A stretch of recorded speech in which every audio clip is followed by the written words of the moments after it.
Middle class का होना भी किसी वरदान से कम नहीं है।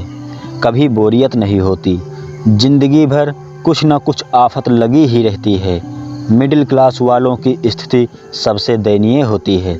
ना इन्हें तैमूर जैसा बचपन नसीब होता है और ना ही अनूप जलोटा जैसा बुढ़ापा। फिर भी अपने आप में उलझते हुए व्यस्त रहते हैं। मिडिल क्लास होने का भी अपना फ़ायदा है। चाहे BMW का भाव बढ़े या ऑडी का, या फिर नया आईफोन लॉन्च हो जाए, कोई फ़र्क नहीं पड़ता। मिडिल क्लास लोगों की आधी ज़िंदगी तो झड़ते हुए बाल और बढ़ते हुए पेट को रोकने में ही चली जाती है। इन घरों में पनीर की सब्ज़ी तभी बनती है जब दूध गलती से फट जाता है, और मिक्स वेज की सब्ज़ी भी तभी बनती है जब रात वाली सब्ज़ी बच जाती है। इनके यहाँ फ्रूटी कोल्ड ड्रिंक तभी आते हैं जब घर में कोई बढ़िया वाला रिश्तेदार आ रहा होता है।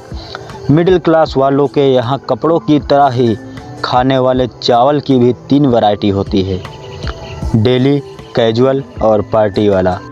छानते समय चाय पत्ती को दबाकर लास्ट बूंद तक निचोड़ लेना ही मिडिल क्लास वालों के लिए परम सुख की अनुभूति होती है। ये लोग रूम फ्रेशनर का इस्तेमाल नहीं करते, सीधे अगरबत्ती जलाते हैं।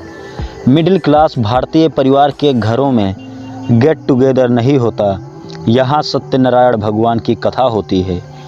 इनका फैमिली बजट इतना सटीक होता है कि सैलरी अगर 31 के बजाय 1 को आए तो गुल्लक फोड़ना पड़ जाता है।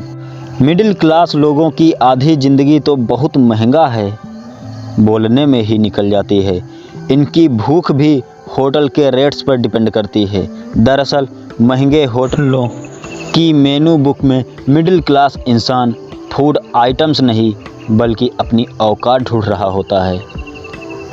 इश्क मोहब्बत तो अमीरों के चोचले हैं, मिडिल क्लास वाले तो सीधे ब्याह करते हैं। इनके जीवन में कोई वैलेंटाइन नहीं होता, जिम्मेदारियां ज़िंदगी भर बजरंग दल सी पीछे लगी रहती हैं।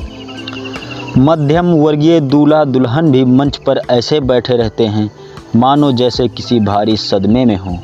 अमीर शादी के बाद हनीमून पर चले जाते हैं और मिडिल क्लास लोगों की शादी के बाद टेंट बर्तन वाले ही इनके पीछे पड़ जाते हैं। मिडिल क्लास बंदे को पर्सनल बेड और रूम भी शादी के बाद ही अलॉट हो जाता है। मिडिल क्लास बस ये समझ लो कि जो तेल सर पे लगाते हैं वही तेल मुंह पर भी रगड़ लेते हैं। एक सच्चा मिडिल क्लास आदमी गीजर बंद करके तब तक नहाता रहता है जब तक कि नल से ठंडा पानी आना शुरू ना हो जाए। रूम ठंडा होते ही AC बंद करने वाला मिडिल क्लास आदमी चंदा देने के वक्त नास्तिक हो जाता है और प्रसाद खाने के वक्त आस्तिक। दरअसल मिडिल क्लास तो चौराहे पर लगी घंटी के समान है, जिसे लूली लंगड़ी अंधी बहरी अल्पमत पूर्णमत सरकार पूरा दम से बजाती है। मिडिल क्लास को आज तक बजट में वही मिला है जो अक्सर हम मंदिर में छोड़ आते हैं। फिर भी हिम्मत करके मिडिल क्लास आदमी पैसा बचाने की कोशिश बहुत करता है, लेकिन बचा कुछ भी नहीं पाता। हकीकत में मिडिल मैन की हालत पंगत के बीच में बैठे हुए उस आदमी की तरह होती है जिसके पास पूरी सब्जी चाहे इधर से आए चाहे उधर से आए, उस तक आते आते ख़त्म हो ही जाती है। मिडिल क्लास के सपने भी लिमिटेड होते हैं। टंकी भर गई है, मोटर बंद करना है, गैस पर दूध उबल गया है, चावल जल गया है, बस इसी टाइप के सपने आते हैं। दिल में अनगिनत सपने लिए बस चलता ही जाता है, चलता ही जाता है। इस वीडियो के लास्ट में मैं आपसे एक बात कहना चाहता हूँ, मिडिल क्लास फैमिली नहीं होती, मिडिल क्लास तो लोगों की सोच होती है। आप जैसी सोच रखते हो वैसे ही बन जाते हो, इसलिए सबसे पहले आप अपनी सोच को बदलो। अगर आपको यह वीडियो अच्छा लगा हो तो प्लीज़ वीडियो को लाइक कीजिए, और अगर आप हमारे चैनल पर पहली बार आए हैं तो चैनल को सब्सक्राइब करके बेल आइकन को प्रेस कर दीजिए। इस वीडियो को ज़्यादा से ज़्यादा शेयर करके अपने दोस्तों की सोच बदलने में उनका सहयोग करें। जय हिंद।